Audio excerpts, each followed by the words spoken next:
Yo, what's good? It's your boy Lessa Power, and welcome to another Remnant 2 build video. Today I'm bringing you guys my Acid Stonebreaker version 3 build with plus 100% melee damage. With the update, they added a corrosive dot to the nebulous mod, and now it is able to apply 2 different stacks of corrosive, and they also buff Vital Frenzy Dust, giving you more melee speed and melee charge speed. But don't forget to like, comment, subscribe. Let's get into the build. First, we'll be starting off with the traits as always. We got Fortify at level 10. We got Potency at level 10. Regrowth at level 10. We got Expertise at level 10. Spirit at level 2. We got Endurance at 0 because we're running the Bisected Ring. Next, we got Vigor at level 10. Triage at level 10 to help with the passive healing. We got Swiftness at level 10. Strong Back because of Challenger. We got Bark Skin at level 10. Bloodstream at level 8. And then we got Siphoner at level 10.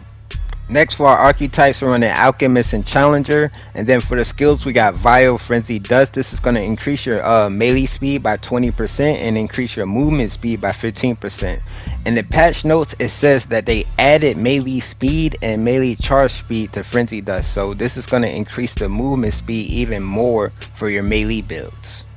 Next, for the prime perk, we got Spirited. This is going to allow the alchemist to use 3 additional concoctions, basically increasing the survivability.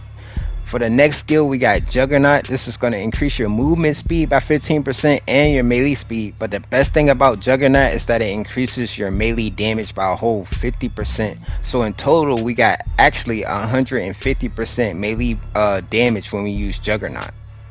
Next, we're going to knock out the concussions that I'm using on this setup. First, we got Mudtooth Tonic. This is going to increase your health by 25.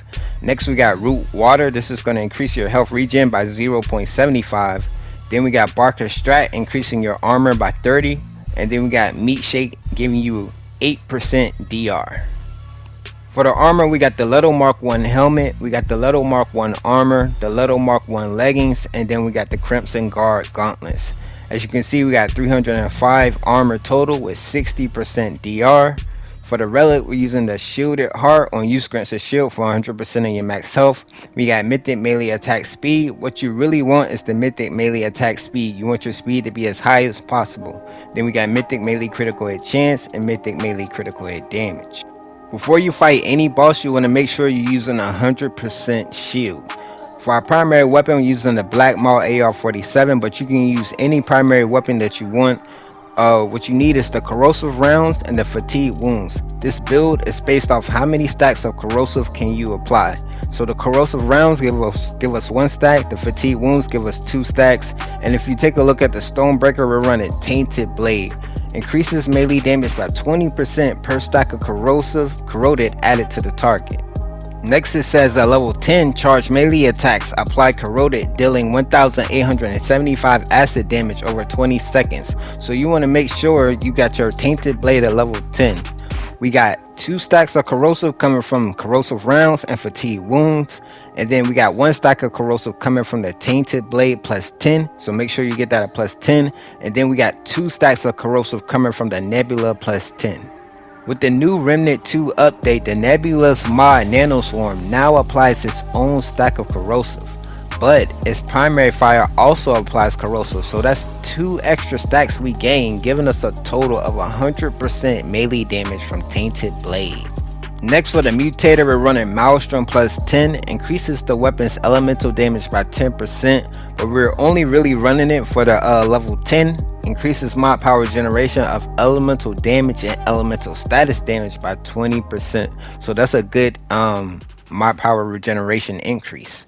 Next, we got the Bisected Ring, basically giving you infinite stamina, but all damage received is increased by 15%, but that's why we got the Shielded Heart. Next, we got the Probability Core, increasing crit hit damage by 30%. Next, we got the Brawler's Pride, increasing melee attack speed by 15%. Next, we got Burden of the Gambler. This is going to disable weak spots but increase your critical hit chance by 10% and increase your critical hit damage by 20%. And I did run Boar on my last setup, but I built this setup strictly for taking down the Ravager under 1 minute. And also, this setup has more melee attack speed and more survivability as well. Next we got the Butcher's Fetish. Increase critical hit chance by 15% and critical hit damage by 25% whenever you use a charged melee attack. But that's the whole build. Acid Stonebreaker version 3. Don't forget to like, comment, subscribe. I appreciate all you guys for coming through. Deuces.